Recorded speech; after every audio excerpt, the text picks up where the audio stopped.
Hi, I'm Marcel, and welcome to me screaming into the void, mostly about books.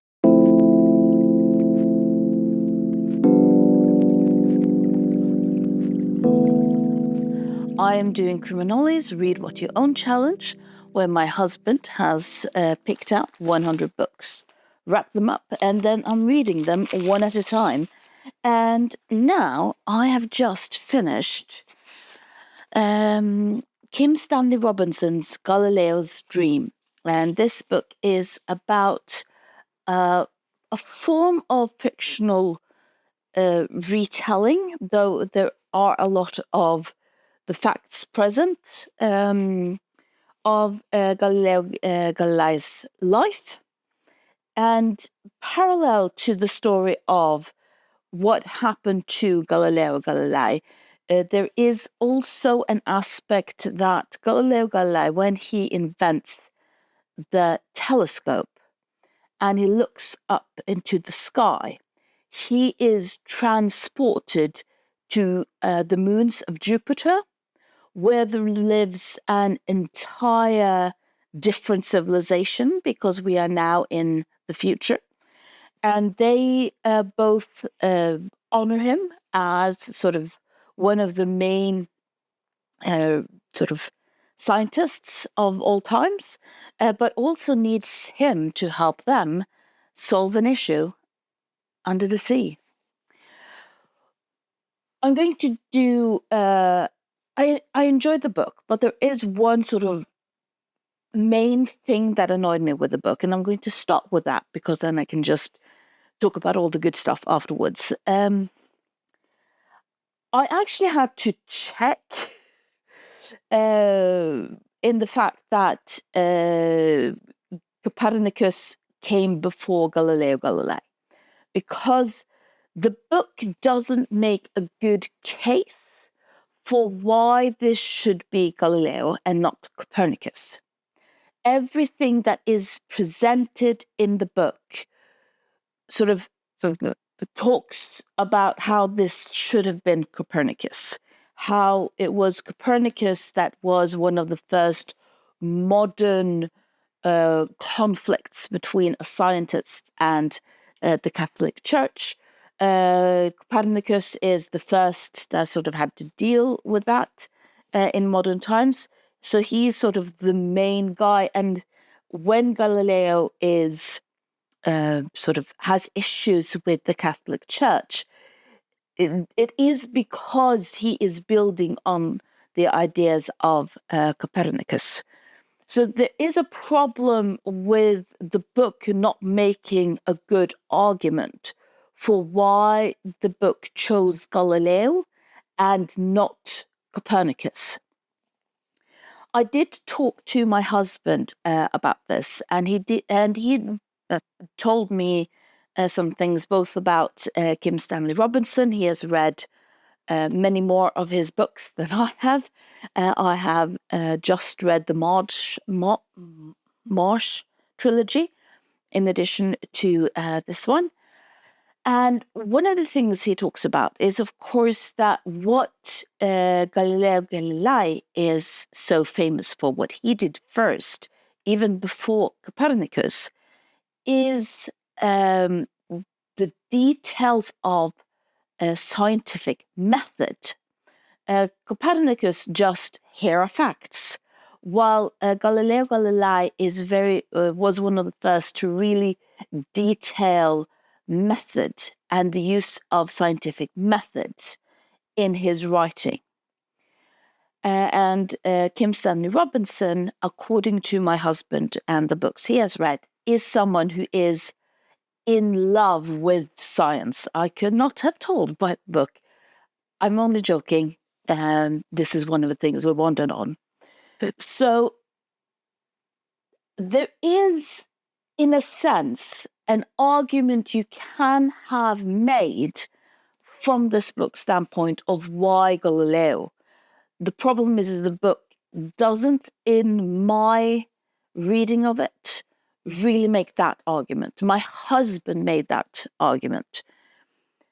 So that's sort of the one bad thing I think about the book. and now all of the good things. When I just accepted that this was about Galileo, and I'm not talking down Galileo. Galileo, amazing man. But when I just accepted that this was Galileo, this was such a fun romp, especially the times when Galileo travels to the moons of Jupiter. We're in the future, the year 3000, and he is now learning so much about the difference between everything that has happened from his timeline and now into the future timeline. And there are machines that are just giving him all of this information, and he is just jumping around and sort of, teach me. And I saw someone ask sort of book club questions of this book. And one of the things they asked about it was, is Galileo, as portrayed in this book, a sympathetic character? And I thought that was very weird, because to me, when I read it, and before I talked about the book with my husband, I was like, of course he's a sympathetic character.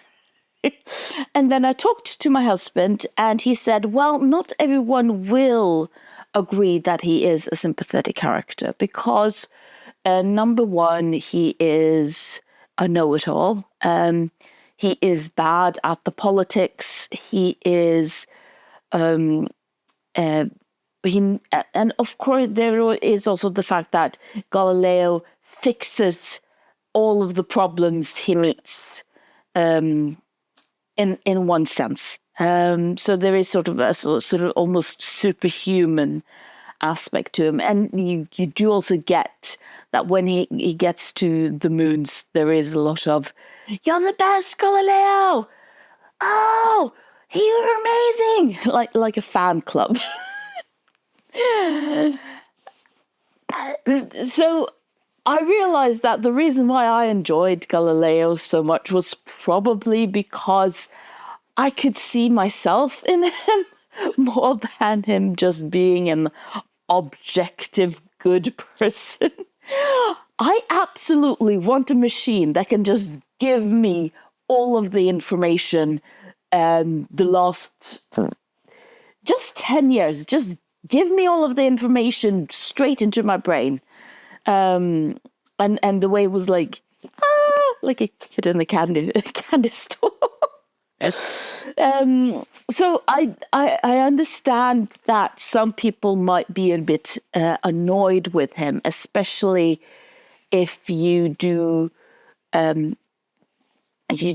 really sort of, if you have bad experiences of know-it-alls, then Galileo will probably rub you the wrong way. I love know-it-alls. Please tell me a fun fact that you know. Everyone has everyone has some topic that they are just experts in, and listening to people talk about what they find interesting and that they know a lot about and that they're passionate about is one of the most amazing things in the world. Another question on this sort of book club thing was, of course, do you enjoy the Earth more or the planets when he's traveled to Jupiter more? And I have to admit that I enjoyed both in a sense. The thing on Earth was much more just a history book of Galileo, what he went through due to his writings. And when he sort of traveled to Jupiter and the moons on Jupiter, we were suddenly in a science fiction mystery where there are cults, and there are sort of is a new culture, and then there's something hidden beneath the waters, and there are fractions living on these different moons that he needs to figure out. So it's almost like you're reading two different types of books that aren't really connected to one another. One of the readings you can, of course, do in this is that Galileo is using sort of the moons as a way of escapism. That that Galileo's dream is more that life is so difficult on Earth that he has to fantasize on something exciting happening. And this is especially supported by the fan club, the Galileo fan club that is happening all around. There is also some sort of kind of connections in the sense that what sort of religion and science and belief. And when I'm talking about belief, I also mean belief in science. Belief that science is something good that is going to happen with us. And that, I think, is probably one of the things that I so enjoyed about the book, that this is a hard science fiction book, weirdly enough, hard science fiction book that isn't about science's possibilities. He's not focused on what can science give us. This is just a love letter to science. This is a love letter to this trying to figure out knowledge and all of the good that can happen, both to societies, of course, but mostly to the individual. So it was nice to read a science fiction book that's not about the science product, but science itself. So I really, really like this book. But I have other books to read, so I am now going to turn around and get my little salsa jar, pick out one of the numbers, and I'm now going to read book number 99. So, one moment. Book 99. It's not going to be a thick one. It's probably a good thing. You need variety in life.